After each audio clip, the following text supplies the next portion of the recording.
Thank you. Thank you, Mr. Chairman. Mr. Scott Perry of Pennsylvania. Thank you, Mr. Chairman. Thank you, gentlemen. We certainly appreciate your indulgence. We know it's been a long time. In the context of these statements is I'd like to ask my questions. From 1994, so not too long ago, right? We're talking about 11, 15-year context of this deal for the most strict portions of it. So from 1994, the entire world will be safer as we slow the spread of nuclear weapons is one statement, and also the United States and international inspectors will carefully monitor North Korea to make sure it keeps its commitments. And we all know that's, of course, quotes from President Clinton that none of that happened. I mean, North Korea is what it is, and we are where we are. In that context, Secretary Kerry, reading your quote recently with a reporter from Al Arabiya, I don't know how to interpret at this point in time except to take it at face value in relation to chance of death to America, death to Israel. We're going to continue our policy. And then it's very troubling, it's very disturbing, it's very troubling, and we'll have to wait and see. What will we have to wait and see, Secretary Kerry? And before you answer, 1979, 52 U.S. hostages, 444 days. 1983, the U.S. Marine barracks, 241 Americans killed. 1992, the Israeli embassy in Argentina bombed. 2011, the attempted assassination of the Saudi ambassador in D.C., the killings and maimings of hundreds in Iraq and Afghanistan, not to mention support of the Assad, Hezbollah, Hamas, and activities in Iraq, Syria, and Yemen. What will we have to wait and see? What was your...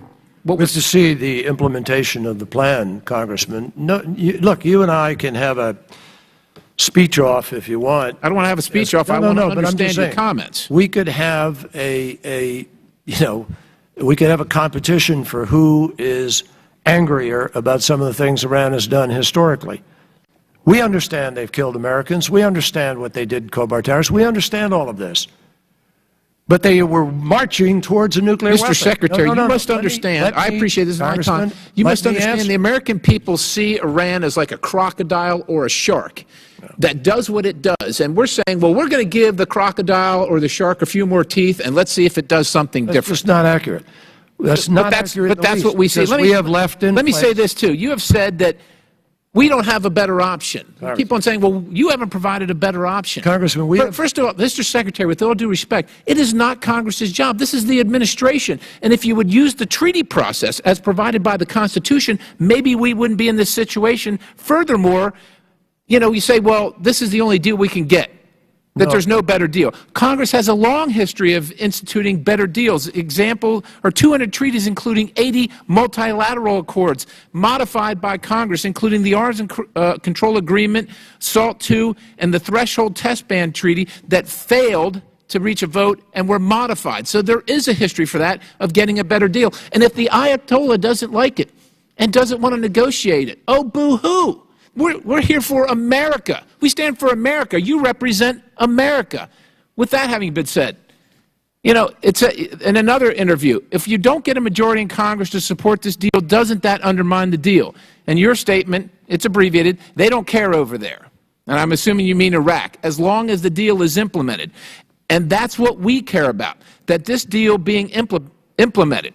So do you care more about this deal or the UN's approval or American sovereignty and the approval of the American people through their duly elected representatives, Mr. Secretary? Congressman, I don't need any lessons from you about who I represent.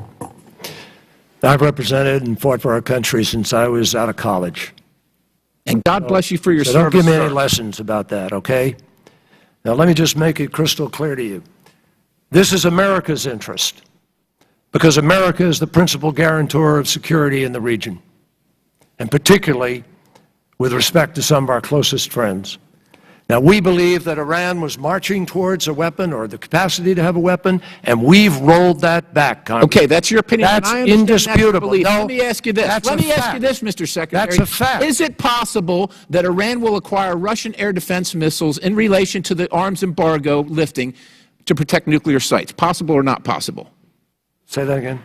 Is it possible that Iran will acquire Russian air defense missiles to protect nuclear sites? Those are not in the agreement. They have A300s that... In the relation to the arms embargo lifting? No, they're not banned by the arms embargo. They're outside of it. We're going to Mr. Brandon Boyle.